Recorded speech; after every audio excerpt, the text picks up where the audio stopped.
Today, we're going to talk about creating a connected culture. And I'm really excited that Bill's going to help me facilitate the questions because I'm used to doing this session live. I've been doing it as a breakout for MGMA groups across the country and having a dialogue. And this is a little awkward for me. So hang in there with me. Please participate in the chat as we go along.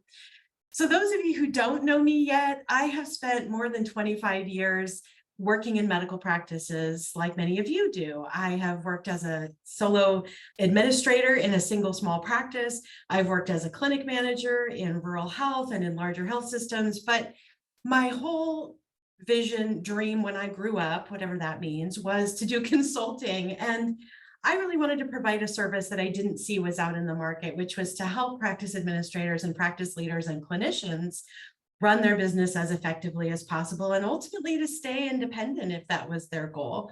So all of that kind of led me to where I am now, and I have a passion for teaching more than anything. So my style is definitely one more of teaching. Hopefully you'll get some good takeaways today, things that you can take back to your practice even this afternoon and start implementing right away to help you create your own connected culture. So a little bit of self-promotion here. Some of the work that we do in my group, coaching and support to practice leaders. I do one-on-one coaching. I do group training kind of like this, but in a more formal setting. I also do strategic planning work and financial and operational assessments. And then I can step in and do fractional leadership if your administrator leaves or retires or something like that happens. And then I can help recruit a new leader. And some of you, I know I've even worked with in that space. So that's pretty cool to see you here. All right, so I think of myself more as that college professor that you liked learning from rather than that keynote speaker who's going to break into a drum solo at the end. So with that style understanding, I'm going to give you some objectives and some ideas that I want you to be able to take away at the end. So our first objective is to understand the value of building a connected culture in your practice, to give you some tools to help you create better connection among your team, to give you some tools to help you develop and maintain meetings that actually add value. A lot of us have a lot of meetings on our calendars that don't seem very valuable. So I want to give you some tools to change that. And also to help you set an agenda with questions when you're meeting with your team that can help you deepen those connections. So we'll reflect back at the end and see if we got to achieve all of our objectives today. So I don't know if there's any other Adam Grant fans in the house, but I am a huge Adam Grant fan. He is an author, a speaker. I forgot to put podcaster on here. Organizational psychologist is his official term, but what he says that means is he studies ways to make work not suck. And I think that's a really great description. And so if you're interested in learning more about organizational psychology or what Adam Grant has written or said, he's amazing. But one quote that really resonated with me in this topic today is that people are not the most valuable asset in your company.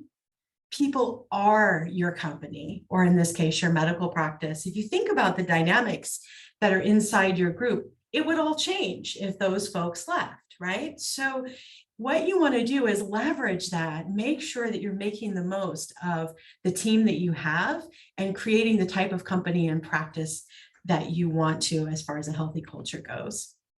So I know a lot of you are struggling with recruitment and retention, and now is really a good time to ask yourself, are you treating your employees like they are your most important asset?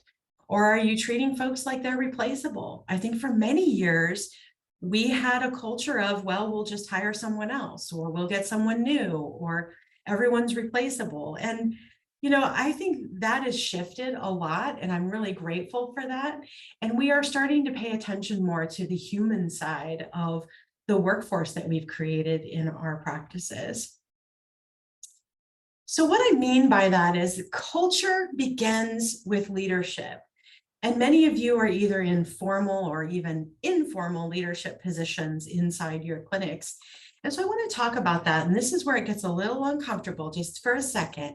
But I want you to think about yourself, and I want you to think about some of the leaders that you've worked with or for in the past, and whether you've seen any of these behaviors come up.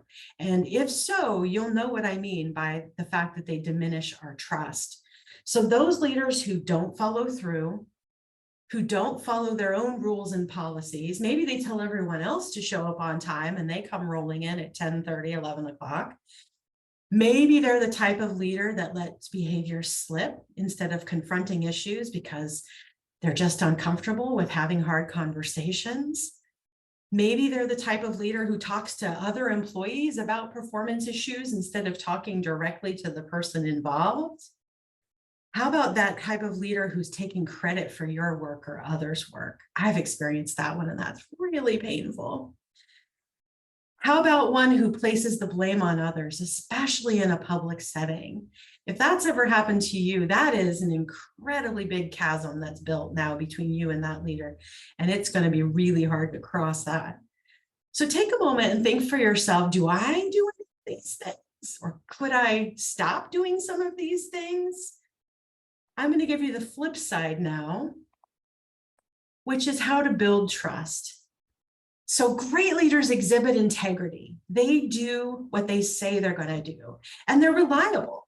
If they say they're going to get you an answer, they get you an answer. If they say something's going to get done by a certain time, they do it. This one might feel a little painful to some, but great leaders answer emails in a timely manner and they're responsive. And that can mean even just responding back and saying, I got your email. I need to look into that. Just acknowledging that the other person has communicated with you is a great way to build trust. I worked with a leader once who basically had the philosophy of, I don't do emails. And that's not a great way to run a business, to lead a team, to build relationship, to have any sort of integrity with the folks around you, because I'm sorry, email is part of our world and we have to learn how to manage it effectively. If you're struggling with that, I have some tips for that too, we can talk about. So a great leader can also build trust by taking an interest in and learning about employees. And I'm going to put as humans there. We're not just employees in our work every day. We are people. We bring our whole selves to work. It's important that we give space for that and that we get to know each other as humans. Great leaders will be clear about their expectations. To do that, you have to know what the expectations are first as the leader. And then another thing that great leaders do is they have ongoing dialogue about what trust looks like in that department that they lead. This is a great opportunity for you to meet with your team and talk about, how are we going to trust each other? How are we going to communicate with one another? And then the last one here is that great leaders can build trust by not tolerating gossip. So not only do they not share gossip about people, but when it comes to them, they say, time out. We don't do that here. That's not our style. So Bill, questions, feedback? Yeah, I love this. I love that we're kind of creating these frameworks and making it really clear the criteria of, functional leadership versus not as functional leadership. And gosh, how many people here can see, oh gosh, I'm a card-bearing member of one of these clubs here, right? So no shame in that. It's just human development is lifelong, right? And part of becoming a wonderful professional and creating a great business, there's a lot of human development in here. So I would love to make this an opportunity for not just for us to hear this information, but to integrate this information. In so doing, I would love to invite everybody here to look at this slide and hopefully have like pens and paper, write down one of these bullets, one of these points that you're doing well right now. You can, and let's just orient to what's going well, right? Yeah. Write down one that you could improve a little bit on, or where, where maybe it's not as strong. And maybe it's a little bit of a pain point for you right now in your clinic or in your business. So yeah, feel free to just take a moment to write that down. And I'm going to put a screenshot in the chat so you can have it as Lauren continues with her presentation. And at the end, I'm going to keep this a little bit of a surprise, create some suspense here. I'm going to give you a little bit of homework at the end of this to, in relationship to one of these points that you can take away and work on after this presentation. Very cool. Thank you. So that leads me to my sort of action item, in addition to everything Bill said, I am a big fan of coaching, and I provide coaching, but this isn't necessarily an ad for myself. I think that everyone can benefit from having a professional coach, and a professional coach is someone who will give you advice, training, feedback, creates accountability for you. So you have regular check-ins where you set up goals and things that you're going to agree to work on, and then you have somebody to hold you to that. But the key that I've seen to making this really effective is that you have a dedicated, consistent time where you meet with that coach. And while that coach could be somebody internally in your organization, maybe it's a leader you already report to, I actually suggest that you get somebody's perspective who's not inside your organization, because I think a coach who's external, who maybe brings different experience, a different lens, they can give you a different set of advice, training, and feedback compared to what you're already getting from your boss or your one-up. So think about getting a coach and the value that that could add to your leadership development. So here's some ways that leaders can create connection with the team. And these are action items. These are takeaways. This is time to take notes, folks. You want to ask for feedback, and then you want to take action on it. So if someone tells you something that they need from you or they would like to see from you, some behavior change, take some action. First of all, thank them for that feedback. It's brave for us to give each other feedback. We're not in the habit of doing that regularly. So say thank you and take some action on it. And next, make sure that you are able to define and communicate your own values. What's important to you? Why do you come to work every day? What brings you joy? What fills up your cup? What is important to you as a human and as a leader in your role? And this one, I think, fell off the radar a lot during COVID because we were all separate. We literally and physically, we had to sit in different rooms, all the things, but we sort of stopped celebrating and acknowledging life's moments. And, back in the day, we used to have potlucks and birthday parties and all the things. And while that may not fit every culture, just an acknowledgement that someone is going through something positive or negative can create such a deep connection with them. It's sort of an I noticed moment. I noticed it's your birthday. I got you something to celebrate, a little card, a little note, anything. It doesn't have to be expensive. Or I notice you're going through something hard right now with your family. I want to acknowledge that I'm paying attention. And then this one is so important to me. I am up on my soapbox about this. Appreciate intentionally. One gift does not fit all. And I saw a lot of groups go sideways on this during COVID early days when we were trying to appreciate the heck out of everybody. And everybody got a Starbucks card, let's say. There's a lot of reasons why that doesn't work. Not everybody likes Starbucks. Not everybody drinks coffee. Not everybody's thinking that that's a great way that they want to be acknowledged. I know some of you have been in my other sessions where I've talked about having a list, having a favorites list that you have an employee fill out, not just when they start, which I think is a great time to do it, to get to know them a little bit better, but then to also update that list at least annually, because maybe I used to like green tea matcha lattes and now I'm into caramel macchiatos. I mean, who knows? We're humans, we change, right? So give us an opportunity to update that favorites list. And then if you really want to next level that, a lot of groups do favorites lists, but they put them in the manager's office, or the manager puts them in a notebook in their drawer. They're not accessible to the rest of the team. I learned this from a group that I worked with. Put those lists in a central location where all the staff and providers and owners and shareholders, everyone can access that. Why? Because you want to be able to have that opportunity to acknowledge and recognize your teammates, yourself at any time. You want to remove the barriers. There's a term for that in business about making things frictionless.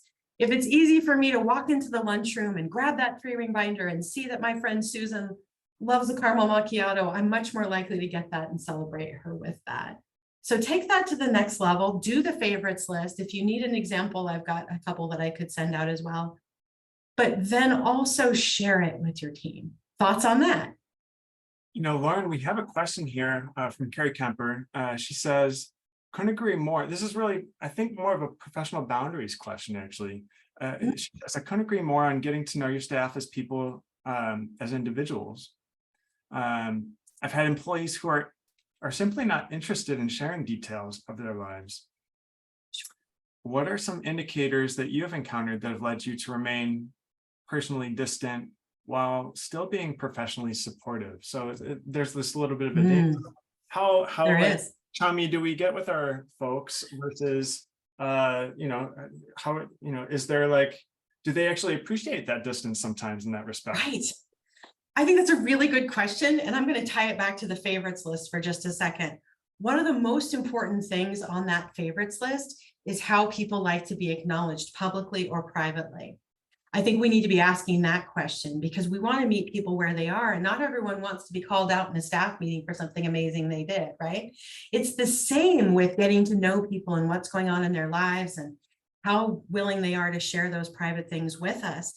I think that's a matter of emotional intelligence, and that's a matter of us learning to read people's signals effectively. It is exactly what Bill said earlier about continuing our own human development as we go through life. And maybe getting some feedback from people, creating candid conversations, saying things like, I've noticed you're not comfortable sharing things about your family. That's perfectly okay. Is it okay if I share something with you about mine? So creating those relationships where you can speak up about things and give people space to be themselves and learn to read those signals, and not treating everyone exactly the same, because they're not. Not everyone is going to share the same information. Not everyone wants the same types of recognition. So that's a really good question. I've got some tools around emotional intelligence too, if you want to learn more about that. Any other questions on this one? Lana's just validating here. Definitely share favorites list with everyone. It can really save the day when you're looking for a good way to acknowledge someone, public or private.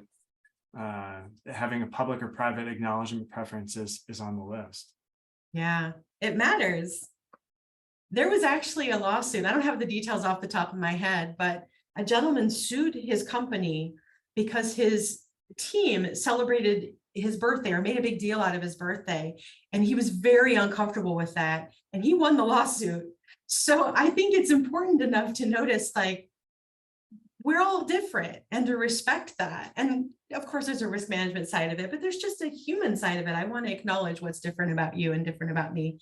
And just because I want to call out what you did in front of everyone, that doesn't mean that makes you feel comfortable. So ask the question. That's where I want to land on that, is ask people, get comfortable with asking. So let's talk about employee engagement. This is a common term that I've seen a lot. It's usually a catch-all that really includes job satisfaction, motivation, productivity, and retention, how long people stay in our organizations. And the very well-known group Gallup defines engaged employees as those who are involved in, enthusiastic about, and committed to their work and workplace. And we all want that from our teams. We want to feel that for ourselves too. And job satisfaction, productivity, patient safety, and employee retention can all be directly affected by an employee's level of engagement. I pause there for a minute around patient safety because that one really resonates with me. We're all staff in doctors' offices or related in some way to a doctor's office or a clinician's office, but we're also patients at some point in our lives. And when you think about that, wouldn't you want to have an engaged caregiver taking care of you or your loved ones when you are in need? And what I mean by that is someone who cares about the work that they do, someone who is satisfied in their work, someone who's motivated, someone who doesn't just put you in a room and forget about you, someone who knows like what it's like to be in your shoes. So employee engagement relates in healthcare even more deeply, I think, than it does in other industries, because we are holding people's lives in our hands. That's a huge responsibility.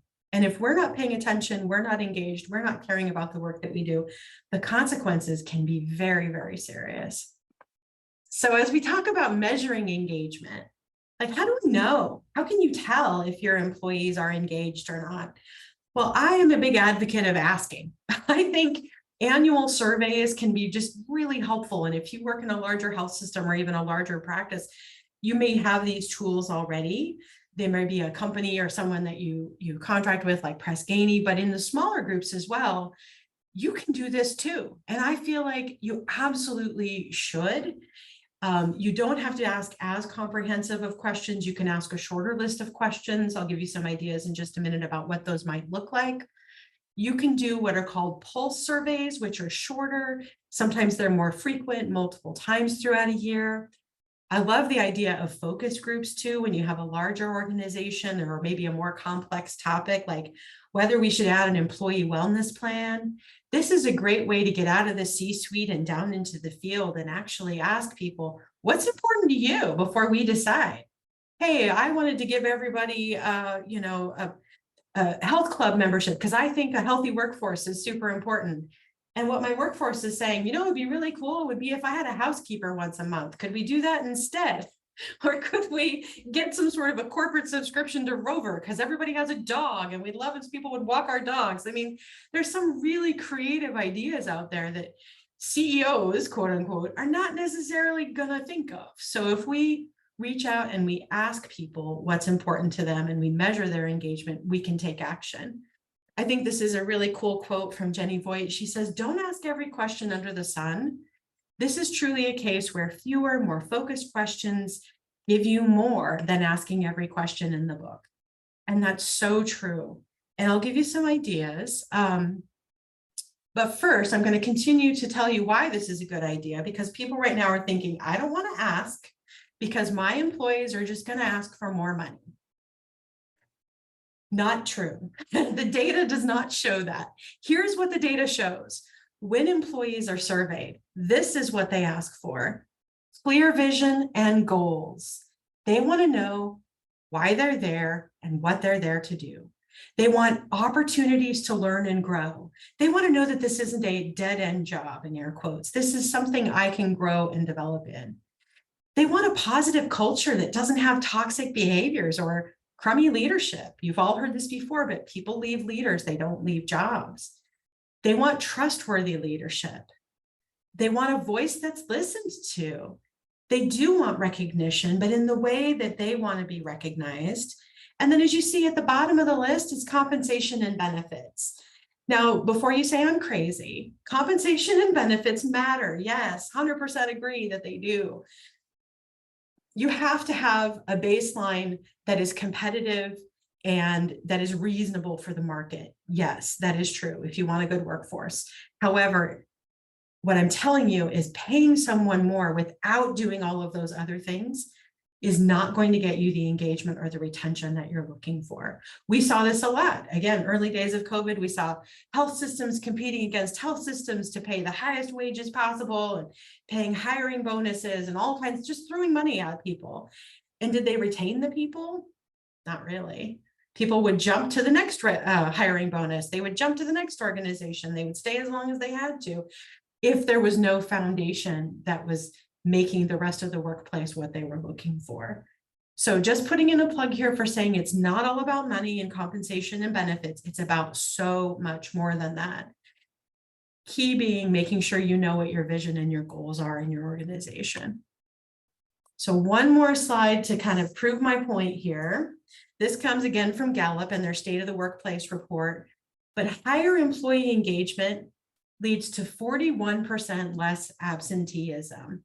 Who doesn't need less absenteeism? Of course, we all do.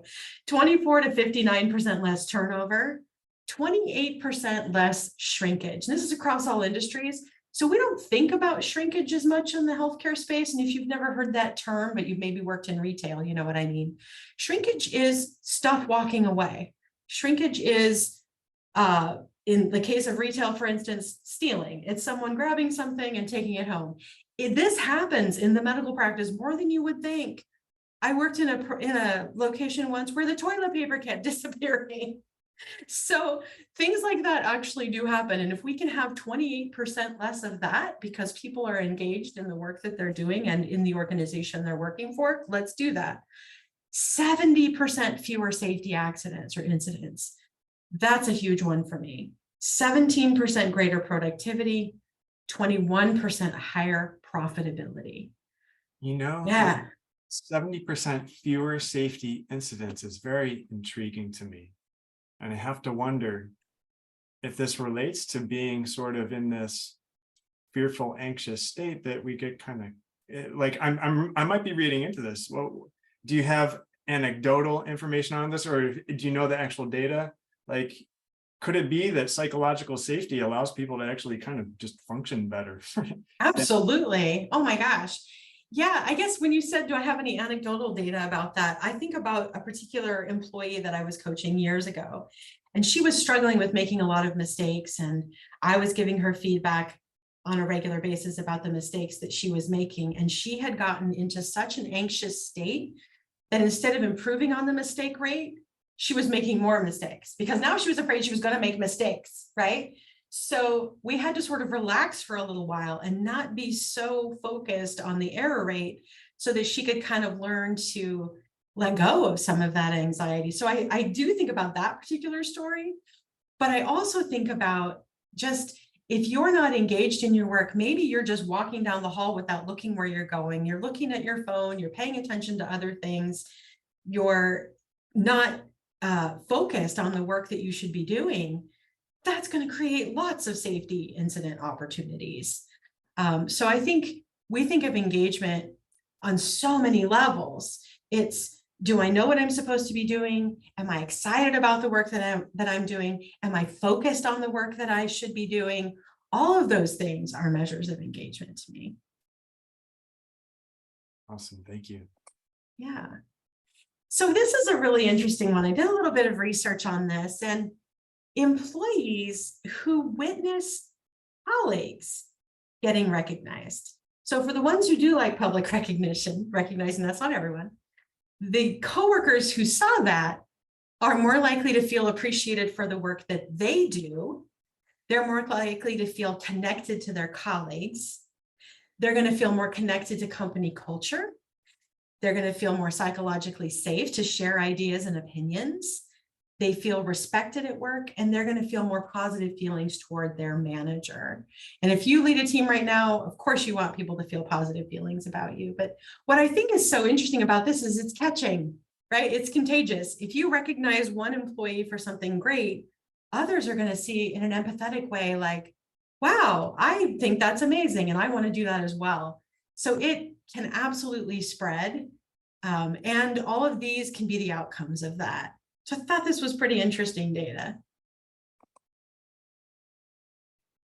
So let's talk about what's the employee experience. What does this mean? It really has to do with how our staff and employees experience work every day. What is it like for them to work in our practice? And I want to encourage you to be more intentional about this, about creating a healthy employee experience. And the first thing is to reward teamwork and celebrate group successes. I put that as the first point because I've seen that we're pretty good at recognizing individual successes. We have individual performance management conversations. We have annual reviews of the individual. We kind of have a structure for that, but we're not really good in most cases about celebrating team successes or celebrating team goals and group successes, or even the practice level successes. Or we'll do it once. We'll be like, phew, we got through that really difficult time, and then we're just on to the next thing. We don't spend any time in that space being intentional about remembering the stuff that's going well or that has gone well. So I want to encourage you to think about the employee experience from the individual level and the group level. And then this is a good one too, investing in your employees. You're all here today, so you're taking an hour and a half out of your day to invest in your own professional development. Good for you. Do the same for your staff. Do the same for other people on your team, financially and emotionally. Make the space for people to have the opportunities to grow and develop and learn. And then cultivate trust by creating candid communication. I've got a ton of tools around what I think is a way to set up open communication in your practice, but it starts at the top. It starts by how you show up as a leader and whether you're modeling open, healthy, and candid communication when difficulty comes up. So here's some ways to be intentional about how people experience working in your practice. Any questions on this one?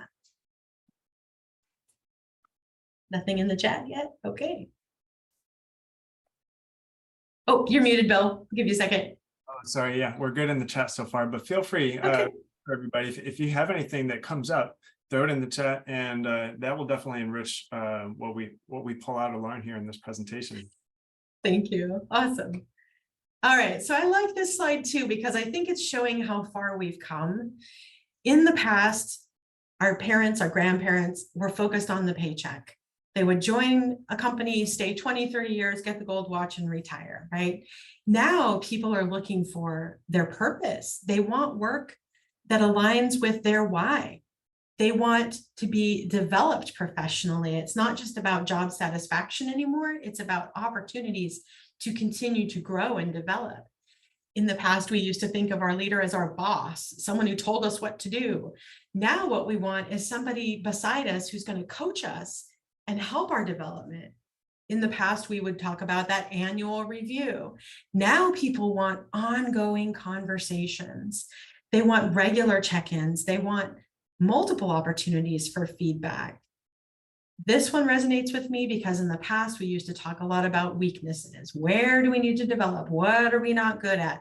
Now the conversation is around our strengths and how do our strengths fit in with one another? I don't know if you're familiar with the Clifton Strengths Finder book or tool, but I think it's a really fun one. It's like $15 or something to buy. Have everyone on your team do the Clifton Strengths Finder, put it all out on an Excel document and see where your puzzle pieces sort of fit together. Have you done that one yet, Bill? I've done a number of profiles, but I haven't done the Strengths Finder. I need to. And we even talked about it. So yeah, it would be cool. Really cool to see where those are. It's a fascinating one. And I think what's cool about it to me is it actually teaches us to spend more time in our areas of strength and to leverage others' areas of strength that work with us. So don't stay stuck in a project or something that makes you crazy and takes way too much of your time if your coworker could get it done in 10 minutes and actually enjoy it. So in the past too, we've talked about our job, and now we talk about our life and how our work fits into our life. And I think that really resonates with me. It's not about just having a job anymore, just having hours that we work. It's about actually fitting in the work that we do to our whole selves and making that part of our whole lives. And people want purpose and meaning from their work these days. You know, Lauren, on this slide, you know, what I see here is that's really, this seems like actually a huge thing, this transition, the middle one there, from my boss to my coach, where this is almost new territory for a lot of professionals. And I think just, even if we can name this realm of coaching, it's very new in our society still. It's only been really in the mainstream for maybe 10, 20 years. And so what does this mean to transition into a role of a coach for our team members? To me, it means curiosity. So coaching is asking more questions, doing less telling. So that is how you kind of think about it. And if you've been on a sports team, there's certainly some telling that goes on, but there's also more regular feedback around specific behaviors and asking questions and helping that person get to their own answers instead of telling them the answers. That's the difference. And there are some really great programs around how to develop your own coaching skills as a leader. It's funny because I have this list of questions that I have right here. This comes from a book from Deborah Grayson Regal, and it's called Go to Help, H-E-L-P, 31 Ways to Offer, Ask for, and Accept Help. And she's got some really awesome questions that I keep close by. Sometimes when I'm talking with folks, I'll use those. It's like, okay, and tell me more about that. And where are we headed? And what do you need in this moment to move that forward? So curiosity comes up primarily for me, and questioning, not telling. What about you? You know, I'm kind of seeing this in a macro way actually right now. And I think you and I think most of the folks here in this room have at some point come across Maslow's hierarchy of needs, where, you know, you have your basic needs at the lower part of the pyramid, and you got your higher level needs at the top, like self-actualization and purpose. Right.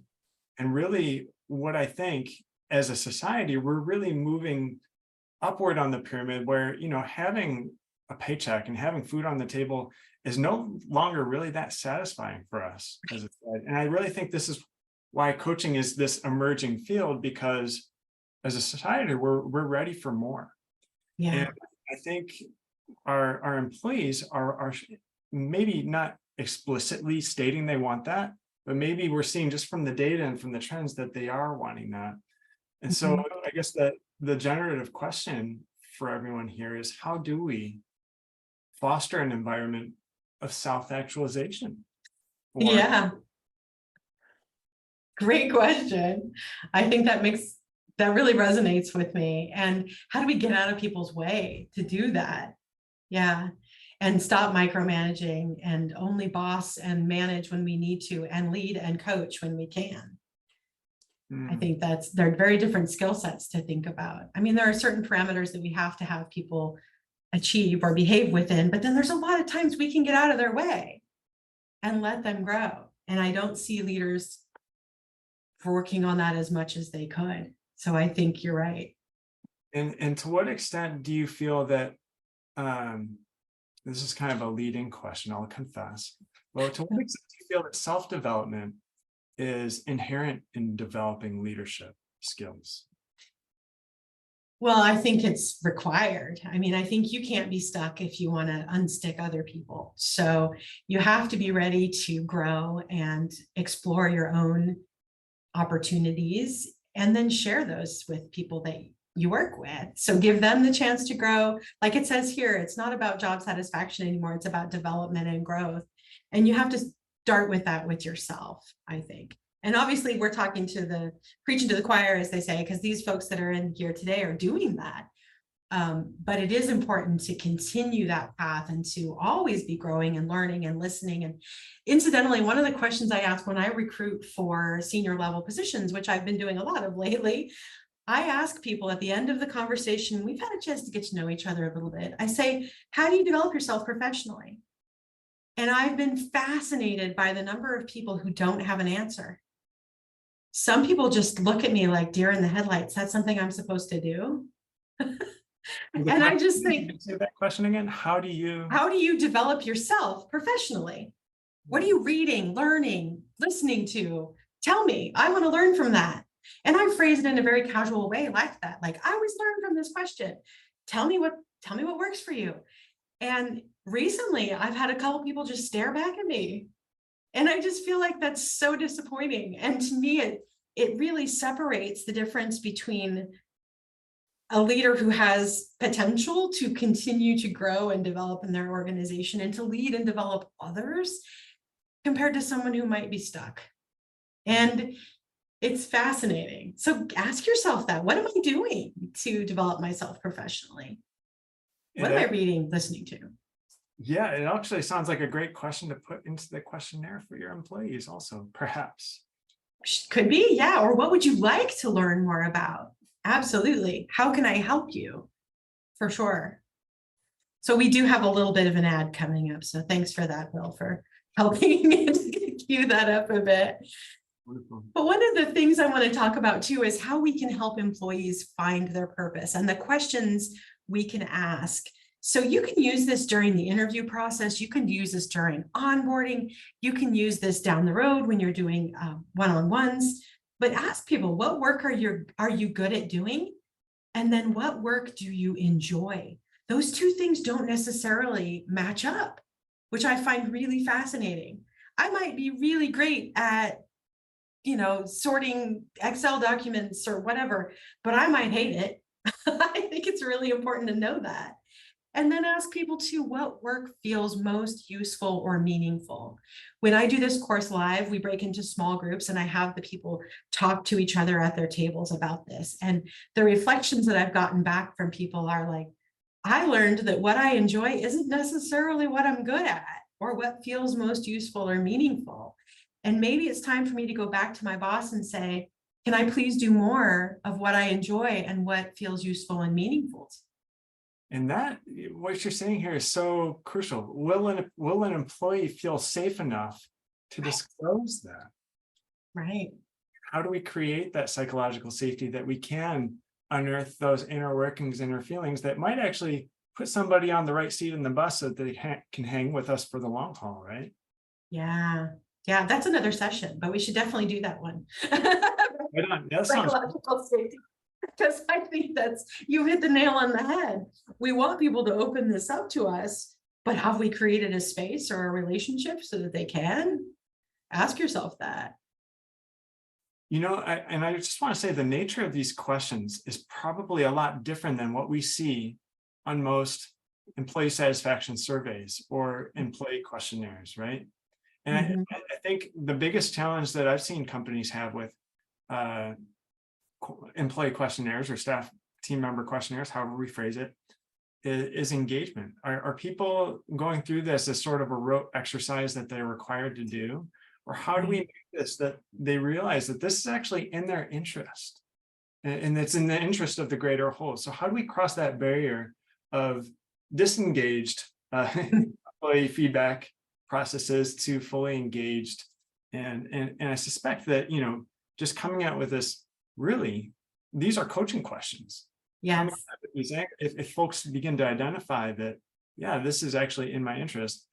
What are your thoughts on this in terms of crossing this threshold from disengaged and kind of cynical to engaged and trusting? Yeah.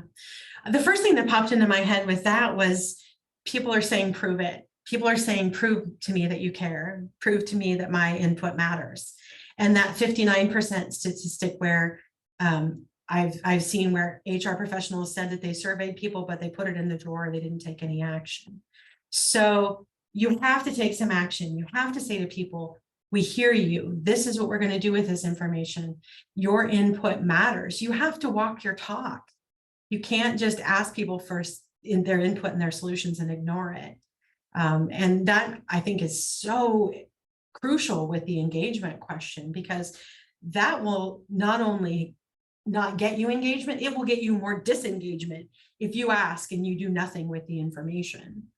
So this is like ongoing conversation. It's a shift. This is cultural foundational work that needs to be invested in, and it needs to happen on a regular basis. It's not a one and done. This is not a annual performance conversation and then put it in the drawer. This is ongoing. So I think that's where I guess that's the premise that I'm presenting here, is like all of this comes back to cultural building and making the effort to shift who you are as an organization and who you are as a leader. So let's talk a little bit about meetings, because I think we have a lot of meetings on our calendars, many of us, that don't add a lot of value. And so I want to give you some structure here about how to start early. I'm guessing some of you have some open positions. If you want to raise your hand and say, yes, we have open positions, we're hiring right now, I'd be curious about that. Holly says yes. Oh, and one other says yes. Okay, cool. Okay, and Jody too. Yep. Okay. A lot of folks probably have open positions. I'm going to say to you, yes, that's a stressful time as a leader. Yes, it's a lot of work, and it's a tremendous opportunity that you have. So if you think about these steps, about I've got this open position, what am I going to do with this? I'm going to think about right now, what are my organization's mission, vision, and values? Like we said earlier, who are we? What are our cultural norms? What do we want them to be? How do we tell the story of us? You can create things like team charters, codes of conduct, written documents that says how we interact with each other, the behaviors that we tolerate and don't tolerate, the types of conversations that we want to be having. Do all of this work as part of your strategic planning as a business or even as a team leader before you even think about recruiting for a person. The reason is, how will you know when you found good fit, good alignment, value add to your organization if you don't even know who you are? And how will that person know that they're making the right choice? So when I recruit for practices, I ask the hiring managers, physicians typically, about these things. And if they can't articulate them to me, I say, okay, well, how do you expect me to be a good matchmaker for you if I'm not sure what we're matching to? So have these conversations. What makes working for you different? Why would a candidate want to choose you over someone else? Choose your practice over someone else? What is important to you? Think about that even before you start recruiting. So then let's say you found a candidate that aligns with all of those things. Before you onboard them, reinforce that culture by preparing the team. So share their bio, share your excitement with this about this new hire with the rest of the team. Think about getting people engaged and excited that this new person is going to be joining them. How to do a little bit of marketing. Bring the bring the folks up to your level of excitement. And then a day or two ahead, reach out to that employee. Get them some supplies. Get their workspace all cleaned up. Prepare the team with a virtual introduction if you can. So this is Jane. She's going to be coming on Tuesday. We're super excited. We're going to have her here. One of the folks that I used to work with, we had a team member who was really excited about making people feel welcome. She would build a basket full of branded items for the company, sticky notes, pens, notebooks, all kinds of cool things that would sit on this person's desk when they arrived. So they immediately felt like, hey, this is a pretty cool place to be. They are thinking about me before I even get here. And then during the onboarding process, please be intentional about planning the employee's first day and weeks. Please don't do what we've done for 25 years, which is, Jane, meet Katie. Katie's been here for 5 years. She's your trainer, and walk away.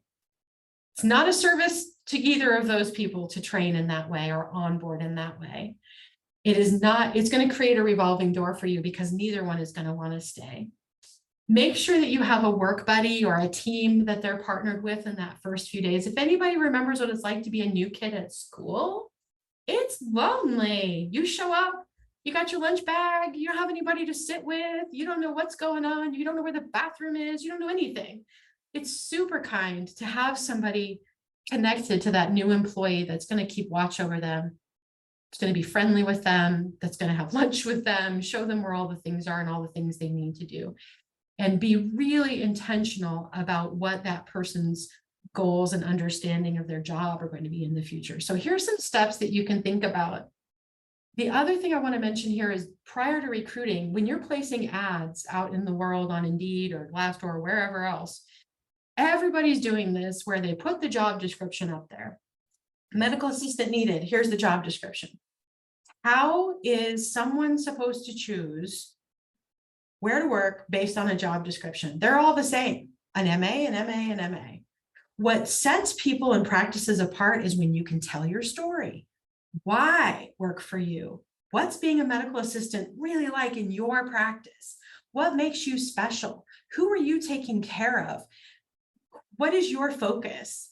Find people that know that and that align with that right away. And I'm kind of babbling for a second here because one of my favorite test questions when I do phone interviews with people is, tell me about why you applied for this position and what you know about us.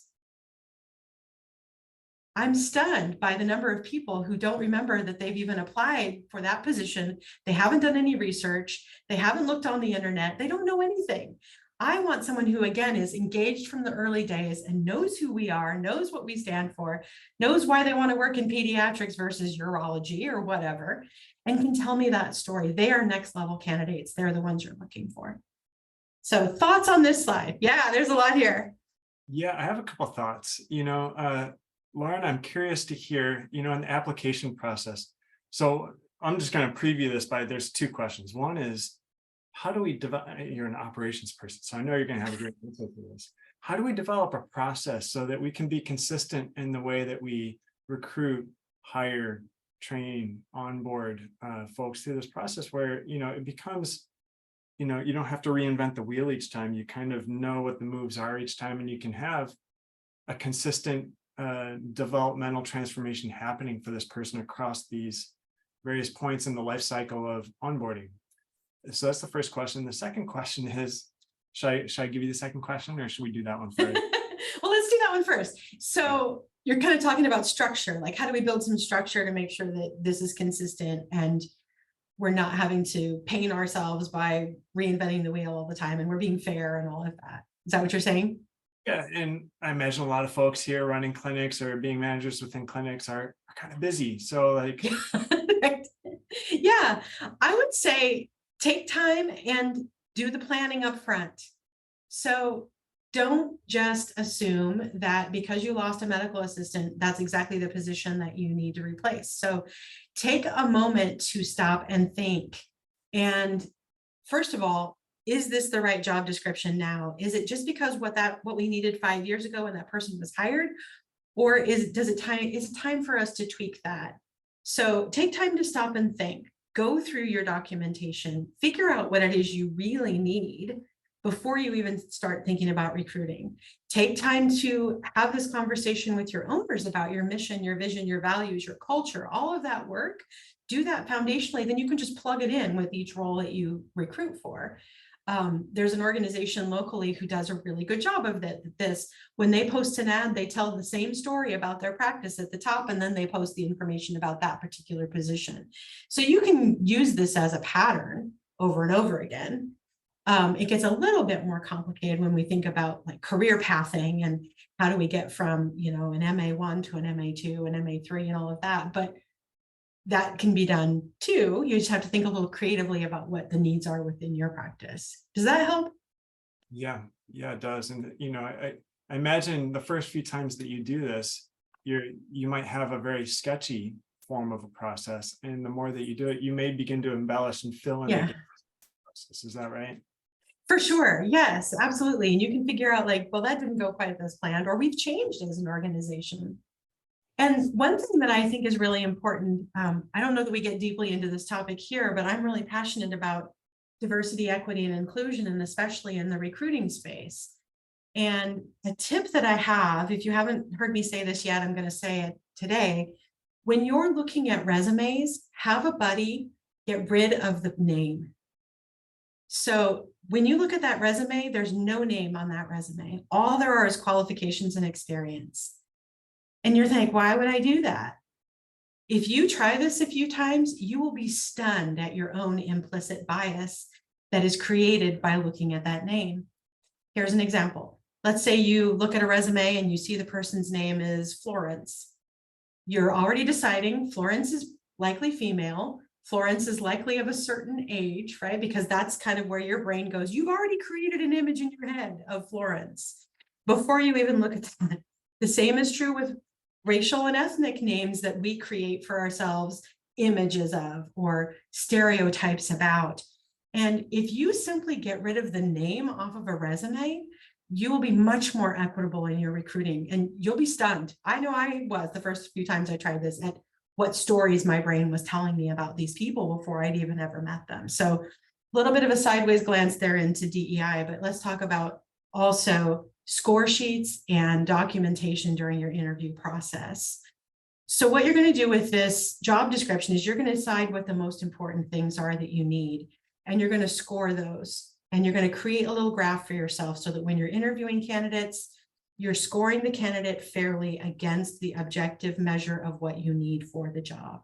It's no longer about the gut check, folks. It's about, can they specifically meet the needs of the role, or can they be trained? Do they have transferable skills? That's another conversation for another day, but how are we specifically and objectively measuring someone's preparation for this job?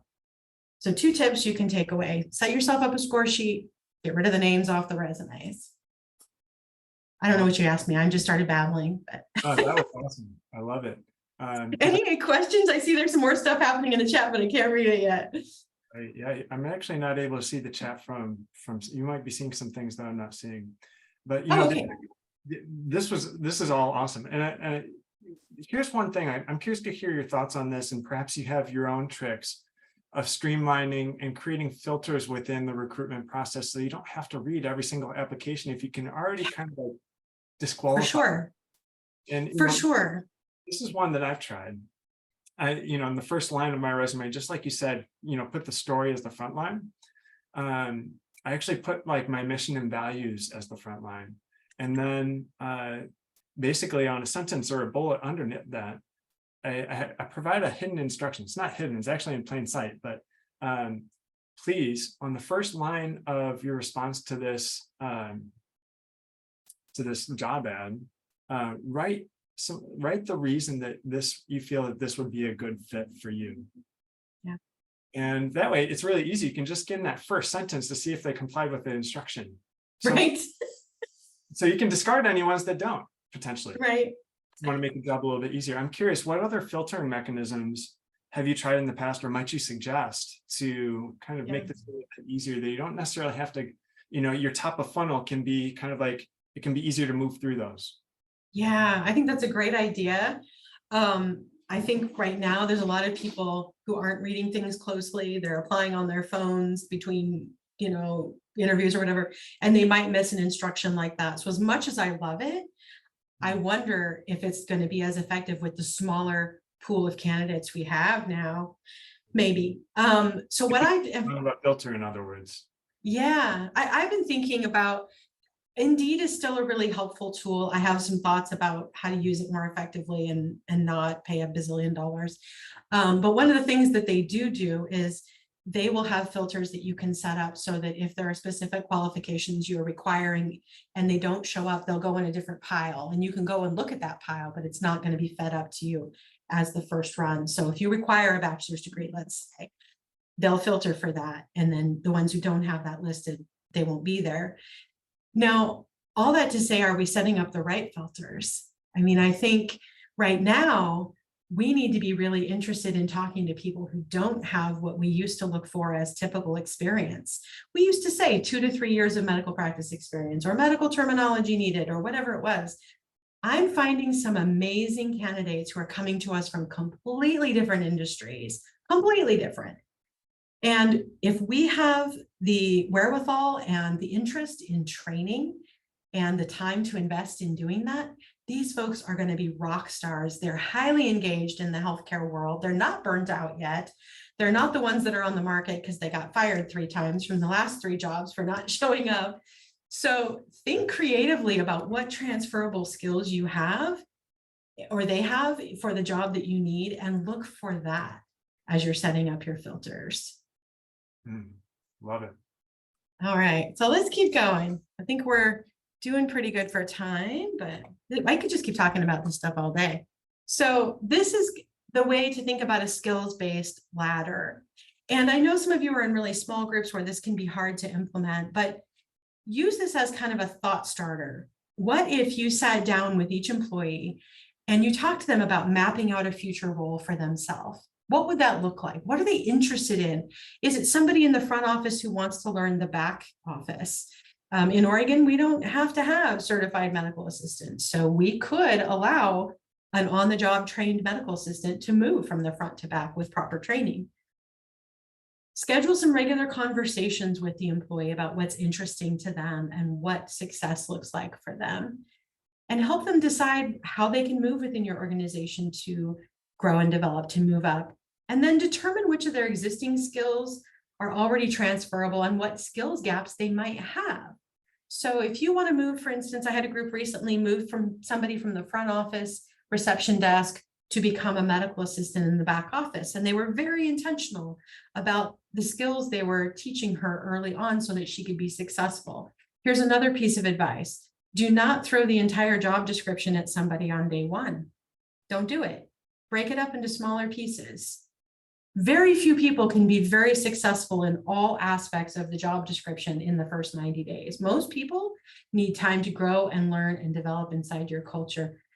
Teach people in smaller chunks. Let them get successful at 3, 5, 10 things before you give them the rest of the 35 that are on the job description.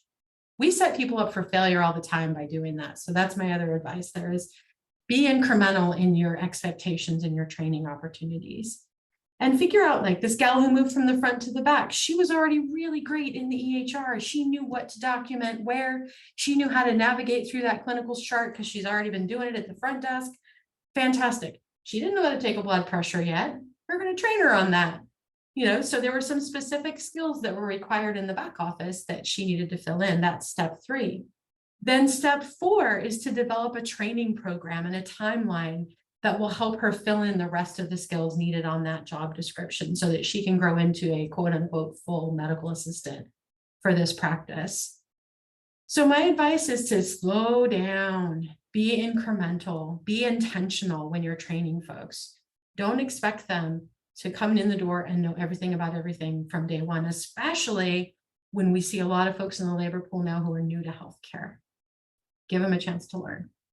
You know, folding this back into this theme of getting feedback, doesn't it seem like really a great opportunity to get feedback with each person we onboard of how can we make this onboarding process better for them? Absolutely. Yes, absolutely. As part of the ongoing conversations, definitely do that. Yes, don't create a revolving door for yourself. Grab people and hold on to them and retain them, especially if you've done the work up front to make sure that they're a good fit for you on the mission, vision, and values side. If it's a skills gap, we can close that. So let's talk about giving and receiving feedback. So there's some specific questions here that you can use either during the recruitment process, during your ongoing coaching conversations. Ask people, and when you've received helpful, constructive feedback in the past, how was it delivered? Did they give it to you in writing? Did they sit down with you? Did they warn you ahead of time? They needed to give you some feedback so you had a chance to stop and think. Ask. Here again, what type of recognition is most meaningful to you? Is it public? Is it private? Is it written? Is it what works? I love this question too. What is your natural response under stress? When you're stressed, what do you need from me? First of all, how will I know? And then what can I do for you? I asked this question in a class recently, and this gal raised her hand and she said, I know. And when I'm stressed, I pull my hair back in a ponytail. And I was like, that's so cool. Because now I know if I were working with you and you pulled your hair back in a ponytail, I could tell, like, that's your tell. She's feeling stressed. She needs a minute. So that's kind of fun to have these conversations with folks. Like, what happens? And then ask people too, anything else that would be helpful for me to know about your preferences and expectations? This is a great set of day one questions during onboarding or even the end of the first week. You can ask these folks these questions. And then one thing that we don't do a good job either is talking about communication modes. Oh my goodness. Some people are texters, some people are emailers, some people are in the haulers, like it just depends. Ask people, how do you prefer to be communicated with? Email, phone, in person. And ask folks, what types of information do you want to receive on shared projects or assigned tasks? This is really good if you report to someone above you. Ask them, how frequently do you want to hear about this? And how do you want to hear about it? Do you want me to write you a paragraph on Fridays? Do you want me to give you bullets? What works? And then asking, are you a big picture or a bullet person? This is kind of fun to find out about people too. You could do this even as an exercise just in your next staff meeting. Share some of this conversation with your group. And then ask about how frequently people want to be communicated with. There's a lot of variation on the continuum on this one. Do you like to be checked in with weekly, bi-weekly, monthly, daily? I hope not daily, but what works for you as far as check-ins? And do you like scheduled appointments or impromptu conversations? For those of you who work with clinicians, doctors, surgeons especially, this is a super important question. Can I stop you in the hallway or should I make an appointment to talk to you? Like, what's the best way when I need you to get your attention? Find that out, ask up front, because you could be creating friction and pain points for this person and not even know it because you keep stopping them in the hallway between patients as they're trying to go to the next one. You think you're being efficient. The doctor's like, they won't leave me alone. So ask up front what works. And same thing with this question. If I need to interrupt you, if something's really important, how would you prefer that I do that? What works for you? So opening the door to good communication with these questions. Any questions about the questions? Oops. Oh, you're on mute. Sorry, yep. We do have a question, just kind of skipping back to the hiring and training, hiring and recruitment. Carrie Kemper is asking, how do you feel about hiring through recruitment or employment firms versus straight to hire? Yeah, so I'm biased, I'll be honest, Carrie, because I do this work. I think my job in that role is to be a matchmaker, to set you up on some really great dates, and then to let you decide if it's a marriage or you want to move forward with the relationship. I feel like that's my job as a recruiter. I don't think it's my job to arrange the marriage and make it all happen and then walk away. I think some recruitment firms do that, where they do the entire process. You're completely separated from it. They throw somebody in your office and say, here's your new receptionist, without regard for your organization's culture, without regard for how they're going to work well with your team. I don't work that way. I think I'm going to try to find the right candidates for you, and I'm going to let you take the final round and make the decision about which of the top 2 or 3 candidates are the right ones to fit in your particular opening. So that's how I work on the senior leadership side. I don't recruit medical assistants and receptionists very often, but I do senior level leaders, and that's how I work. Awesome. Because I think you know you best, and your team knows your team best. Yeah, exactly. How can somebody from the outside know that? Have all the context to be able to know what's going to be that perfect fit, right? Right. And you're going to see a different side of that person when you do that final review or that final interview, which I always recommend be 3 or 4 hours on site at the practice, especially for senior leadership roles. See how they interact with the team. And then you make the decision about who you think you want to get married to, quote unquote. I think that's true for providers too, by the way. I think recruitment firms who think that they've found you the perfect fit are probably just matchmakers and allowing, hopefully, you to make that final decision. So some of you have remote workers. I imagine you have probably a hybrid team mix right now. I think that's pretty normal. I'm just going to put a little plug in here to say use technology. Obviously, you're here today on Zoom. You know how to do that. Zoom is big, Skype is big, GoToMeeting, not my favorite, but there's a bunch of other really cool apps and tools and things out there. Just because somebody works remotely doesn't mean you should forget about them or not invest in their professional development or take the time to meet with them regularly. You absolutely need to continue that relationship and to continue those accountability conversations too, even if they're not physically on site and it's not as easy to go stop by their cubicle. So stay interviews. I love this idea. Now we're not going to use these on everybody because there's some folks maybe we don't want to stay. I'll just be honest. But if you do want people to stay, and you would be pretty sad if someone brought you their 2-week notice and said they found another job, these are the folks you want to sit down with and ask, what do you look forward to each day when you're on your way to work? Tell me about that. What are you learning here? Ask them straight up, why do you stay here? I know there's 3% unemployment out in the world. Why here? What works for you? Let's keep doing what's working for you. Tell me so I don't break it. Ask someone this question. When is the last time you thought about leaving and what prompted it? I know that's a big, scary, hairy question. Not everybody wants to ask it. But I tell you what, if you do, you will learn something. And you will learn that maybe it has nothing to do with even you as a leader. Maybe their spouse is considering moving across the country, and that would be helpful to know too. Maybe there is a different situation happening with childcare that you could make an adjustment to, or something like that. If you don't ask, you will be blindsided and surprised. And then ask what you can do to make working there better for them, or ask how you're getting in the way. That is, again, a brave question to ask as a leader, because then you have to do something about it. But you will learn so much. And again, you can start with your quote unquote favorite employees that you would be super sad if they left tomorrow. Start by asking these questions of those folks. Get to know them, get to know why they stay, why they're working for you, what's working about them working in your organization. When workers have regular check-ins, they are twice as likely to see a path to growing in the organization, to feel that sense of meaning and purpose at work, to trust their manager, and to feel that sense of belonging. So what does a regular check-in mean?